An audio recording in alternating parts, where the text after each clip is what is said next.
నమస్కారం. మనం ఇప్పుడు వేదిక్ మ్యాథ్ మెథడ్ యూస్ చేసి ఎలా 9 సిరీస్ క్వశ్చన్స్ని సాల్వ్ చేయాలి అని చూస్తాం. మన క్వశ్చన్ వచ్చేసి 84 ఇంటూ 99 అంటే 84తో 99 మల్టిప్లికేషన్.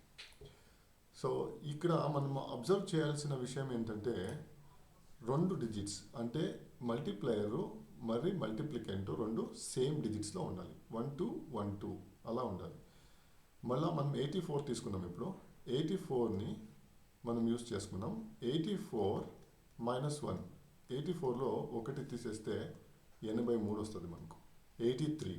ఇప్పుడు ఈ ఆన్సర్ యూస్ చేసి ప్రతి ఒక్క డిజిట్ని 9తో మైనస్ చేద్దాం. ఎందుకంటే ఇది 9 సిరీస్ మల్టిప్లికేషన్ కాబట్టి 9తో మనం మైనస్ చేద్దాం. సో 9 మైనస్ 8 ఇది మన ఫస్ట్ డిజిట్.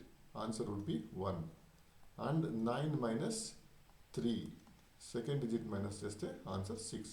ఇప్పుడు ఈ ఆన్సర్స్ వచ్చినావు కదా, ఇవంటిని కంబైన్ చేసి రాస్తే మనకు ఫైనల్ ఆన్సర్ వస్తుంది అన్నమాట. 8 3 1 6. సో ఇది మన ఫైనల్ ఆన్సర్ అంటమాట. 8 3 1 6.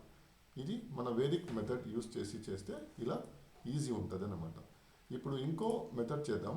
జస్ట్ డిజిట్ని ఇంక్రీజ్ చేద్దామంటే 3 6 8 ఇంటూ 999. ఇప్పుడు ఒక డిజిట్ యాడ్ చేశాను అన్నమాట. దీనికి కూడా మనం సేమ్ ఇప్పుడు ఈ మెథడ్స్ ఎలా యూస్ చేసామో అదే మెథడ్ యూస్ చేద్దాం. 368 కన్సిడర్ చేసుకుంటాము. 368 దీంట్లో ఒకటి మైనస్ చేస్తే మనకి 367 వస్తుంది అన్నమాట. మళ్ళీ దీస్ 3 డిజిట్స్ని యూస్ చేసుకొని 9 నుంచి ఒక్కొక్క డిజిట్ని మైనస్ చేసుకుని రావాలి. 9 minus 3 is equals to 6. 9 minus 6 is equals to 3. 9 minus 7 is equals to 2. మన ఫైనల్ ఆన్సర్కి అంటల్ని కంబైన్ చేయాలన్నమాట. ఈ ఆన్సర్స్ అంతా కంబైన్ చేస్తే మనకి ఫైనల్ ఆన్సర్ వచ్చేస్తుంది అనమాట. 3 6 7 6 3 2. This is our final answer. So method easy అనిపించింది అనుకుంటాను. నేను ఒక 2 క్వశ్చన్స్ ఇస్తాను. జస్ట్ దాన్ని సాల్వ్ చేసి కమెంట్ బాక్స్లో పెట్టండి.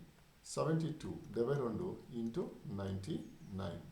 Solve this using Vedic math method. Vedic math method use చేసి సాల్వ్ చేసి కమెంట్లో పెట్టండి. ఇంకొకటి 869 ఇంటూ 999. దీన్ని కూడా వేదిక్ మెథడ్ యూస్ చేసి సాల్వ్ చేసి కమెంట్ బాక్స్లో పెట్టండి. Thank you very much for watching this video. ఇంకో వీడియోతో మళ్ళీ కలుద్దాం.